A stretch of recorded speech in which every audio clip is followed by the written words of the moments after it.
यसलाई आउने समयमा अझ व्यापक अझ बलियो बनाउँदै लिएर जाने हाम्रो प्रयास छ।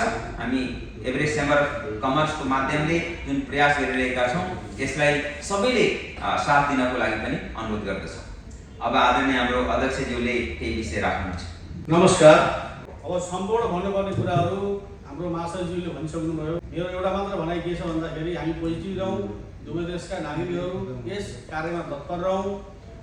सम्पूर्ण नेपालमा बस्ने हाम्रा नागरिकहरूले, हाम्रा व्यापारी साथीहरूले बाहिर जाने टुरिस्ट होस् चाहे व्यापारी होस् त्यसलाई एउटा पाहुनाको रूपमा हेरिदिने र सहयोग गर्ने किसिमको वातावरण बनाइदिनु हुन र यसलाई धेरै मोटिभेट गरेर देशको आम्दानीमा एउटा टेवा दिनको लागि भूमिका निभाउनु हुनेछ भन्दै सम्पूर्ण हाम्रो महासचिवले भनेको कुरालाई धेरै नदोहोऱ्याउँदै म सम्पूर्णलाई यस्तो किसिमको कार्यक्रममा सबैले साथ दिनुहोला।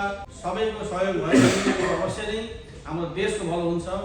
त्यसको लागि म अनुरोध गर्दै मेरो दुई शब्द एक धन्यवाद साथी। नमस्ते, म अञ्जनी भुइयाँ जेनेस सोल्युसनको ग्लोबल सिइओको रूपमा र नेपालमै हुर्केर नेपाली ओरिजिन नेपालमा ब्याक अफिस राखेर अहिले हामी बेलायत स्थित हेडक्वार्टर भएर टेक्नोलोजी प्रवर्धन गरिरहेको छौँ।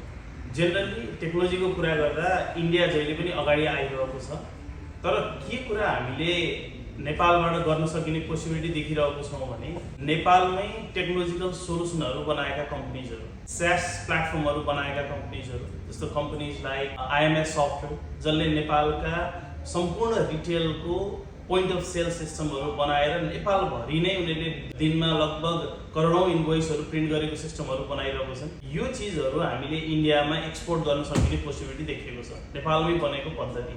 त्यस्तै नेपाल ओरिजिन भएको एउटा अमेरिकामा हेडक्वार्टर भएको कम्पनी NASDAQ मा लिस्टेड भयो जसले AI मा एक्सपर्टिज भएर काम गरिरहेको छ।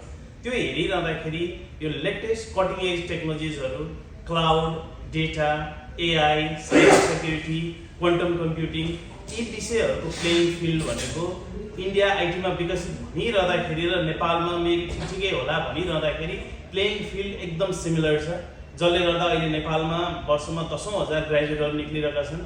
They are already learning cloud, data, AI, cyber security, quantum computing, IoT जसको डिमान्ड भनेको विश्व लगायत इन्डियामा पनि छ भने नेपाली जनशक्तिले इन्डियन कम्पनीजहरूलाई सपोर्ट गर्न सकिने ह्युज पोसिबिलिटी देखिएको छ।